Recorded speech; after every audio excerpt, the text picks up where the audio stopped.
we have a special treat. It's a power play goal!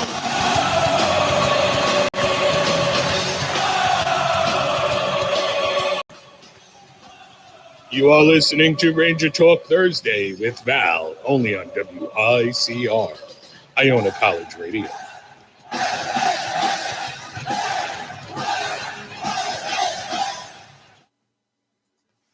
All right, guys, welcome back to Ranger Talk Thursday. That was me testing out my new little promo that I did. Shout out to my dad for his voice in the promo because it was really awesome.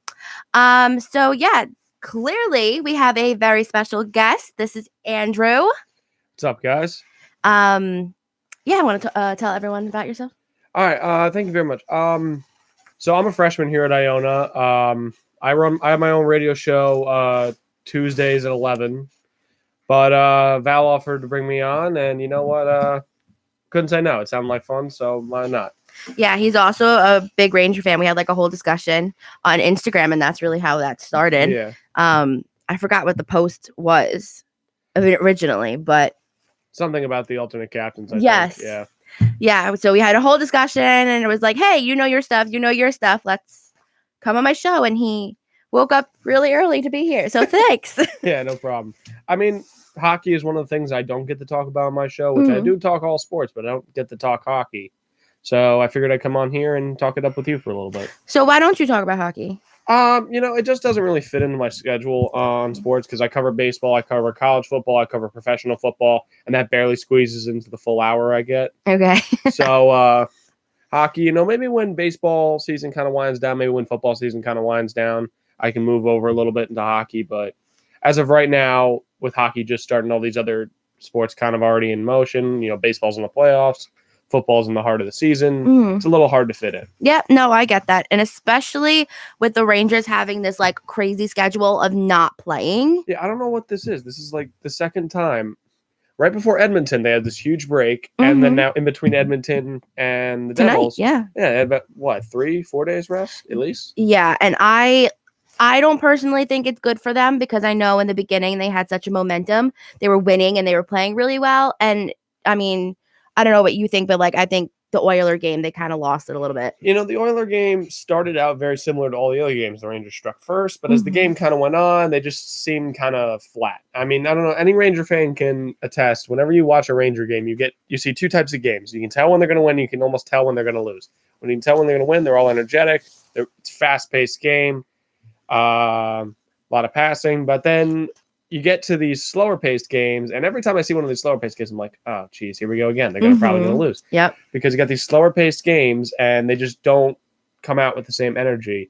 And you know what? Also, this is a young team, and particularly for a young team that's trying to build chemistry with all these new pieces, I don't think these long breaks in between games are really helping with that. No, definitely not. And honestly, the Oilers game was like a perfect example. The Oilers were so quick. So quick, and we could not keep up. We had really not that great puck control. No, I really didn't. A lot of turnovers, a Mm-hmm. lot of shots. The defense is a major concern as far as me as a Ranger fan this year. It just doesn't look solid. A lot of uncontested shots. A lot of wide open shots are getting on net. I'm not going to say a ton of shots because it's about average compared to maybe a slightly above average compared to other teams, but a lot of open shots. Yeah. A lot of less bodies in the way. I feel like when we're in the opposing zone, we kind of all do all the right things. They all know, especially that first line that I love. I talk about this first line all the time because I'm obsessed with it. The Panarin, Zibanejad line. Oh my goodness, I'm obsessed with it. But yeah. So when we're in the opposing zone, like, you could tell that they're trying and they're doing the right thing. So in that respect, I think they're doing okay. But when they're by us, it's like you said, the defense is kind of not there. Defense requires chemistry. That's why, because it's a pairing, not almost a trio, and you're not working with a lot of the guys. A lot of times it's just a pairing, and I don't think they really have that chemistry yet. And they need a couple games to get it. But if they're going to get into the playoffs this year, they're going to need to come together a little bit on defense. Yeah. So tonight is a huge game against the Devils, and after the break, I'm kind of nervous. I'm kind of nervous, But quickly going back to the Oiler game, Kako scored his first goal. That was really nice to see. I think it was good for him. It was almost like getting a weight off his shoulders. Like now the pressure's, I was like, okay, got that first one. Now you can just worry about playing well with the team. You don't have to worry so much about, all right, I got to get this first goal. Yeah. That's out of his mind now. Definitely opened him up. And he got so excited. Did you see it? Oh my gosh, he looked great. He looked like a kid. He looked like a kid in high school. Oh my God. He like freaked out. Madison Square Garden went crazy. Yeah, no, that was the best moment of the game. Oh, and I'm so happy they were at home when they did that. Great. Like that made it so much better for him. But that was the Rangers' first loss too. That was. And again, it just came to just not playing competitive in the second and third period. They just didn't really. It looked like almost like they ran out of gas against the Oilers. Exactly. My friend was there. He basically said it because we had a whole discussion after the game too. He said the first period is okay. They didn't realize how quick the Oilers were going to be, and then just by the second and third, just kept getting more flat throughout the whole entire game. And he said you could tell. Besides Kako getting that first goal and everyone waking up, other than that, it was pretty boring. He said. I think the score was kind of a little almost inflated because there was the empty net because the final score was 4-1. There was the empty netter at the end. Yeah. So it was really 3-1 before that. And the third goal was a pass by McDavid that hit off, I want to say, Stahl's leg and went in. Okay, yeah, I thought I was going to say Trouba. It might have been Trouba. I think it was. I mean, one of the defensemen, obviously. One of the defensemen, yeah. But yeah, I was listening to that on the radio because I had to miss the third period because I had to go somewhere. But yeah, like they basically were just like, yeah, that went in, bounced off one of us. Okay, great. So like that was basically the radio broadcast. I was like, oh, okay, someone's not happy about that. But yeah, the defensemen just need to. I mean, not that that's really like so much of their fault because if their puck is getting shot at them and it bounces off of them, what are they going to do? Yeah, it's hockey, it happens. But it's just that's an annoying goal, especially when it's a 1-goal game. Yeah. So like, okay, so let's say if that goal didn't happen, it'd be what, a 2-1 game. So which I guess looks better, but the Rangers weren't really contributing much offense to begin with. That's also so I didn't have a lot of faith in tying that up anyway. I think Panarin did a really good job. Panarin looks good. I mean, it's a lot of times you get these big free agent pickups, and especially from other teams, they always seem like they're not really worth the money. They start out really slow. Panarin seems like he's the opposite. He seems like he's a perfect fit here. Yeah. He clearly wanted to be here.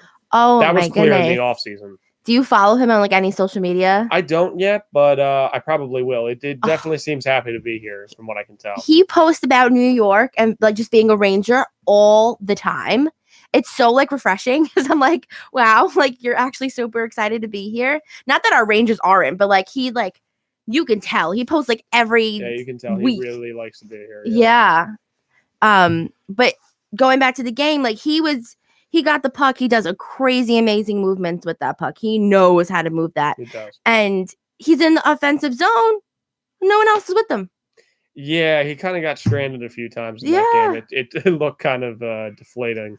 Yeah. And they've gotten better with the line changes so far from what I've seen this year, but they're still leaving some guys out to dry. Yeah. It just doesn't look great.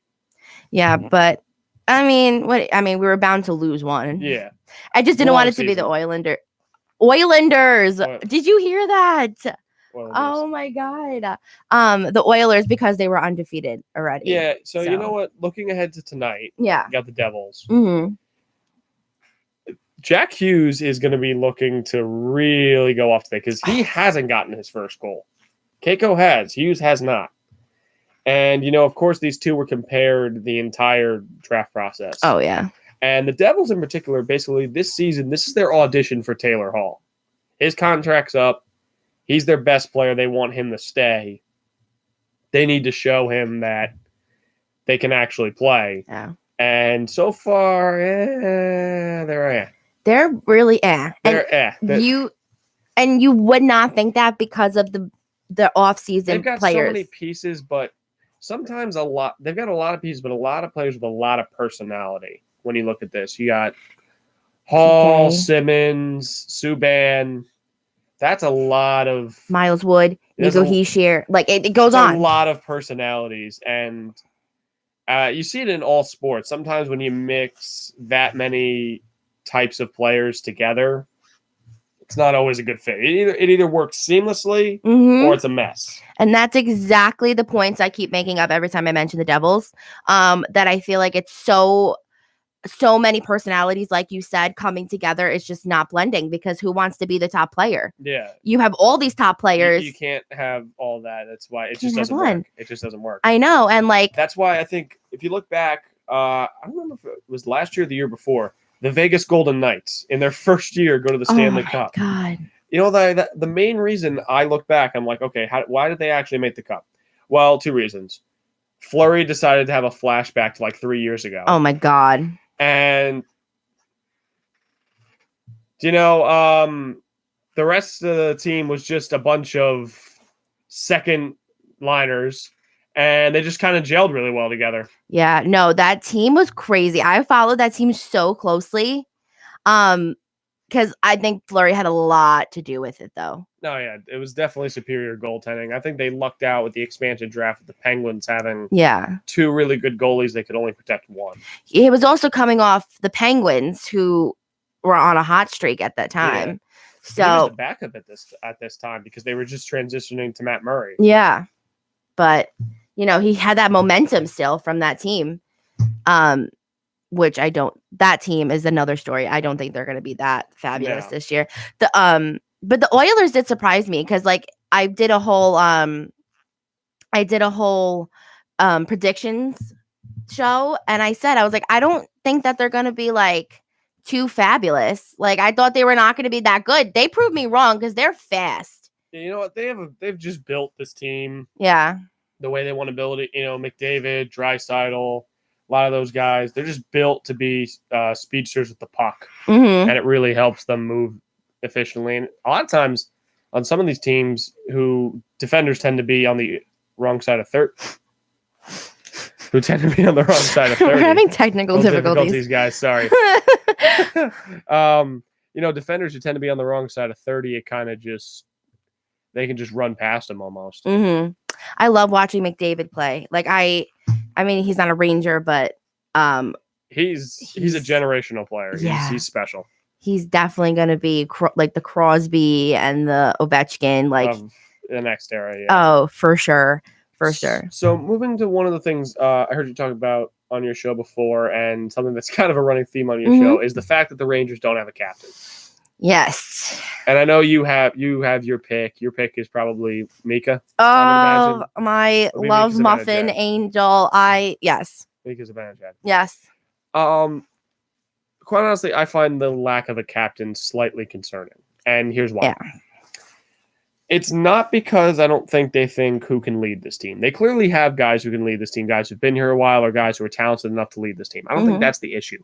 I think the issue is the front office can't make up its mind. Okay. I think the issue is I don't think they realize if they're back in win now mode or if they're still in a rebuild. And if they're still in a rebuild, do they really want to put the C on somebody like Kreider or Fost or Stahl or one of those guys if they're going to end up trading them?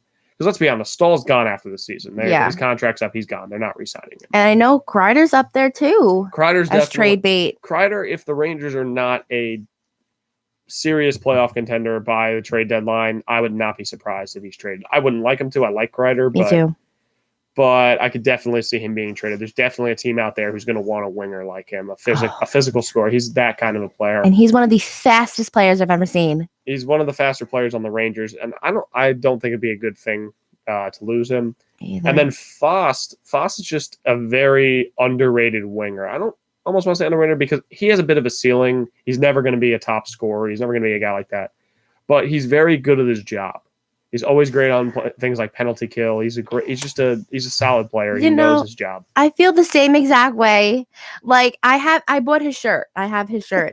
Like just because people don't hate him, people don't overly like him either. Yeah, like he's just kind of he's just there, but you know he does what he has to do, and that's why I think I like him so much. Also, I'm a little biased because 17 is my number, and that's the one he wears. But yeah, so there's a little bias there, but I think.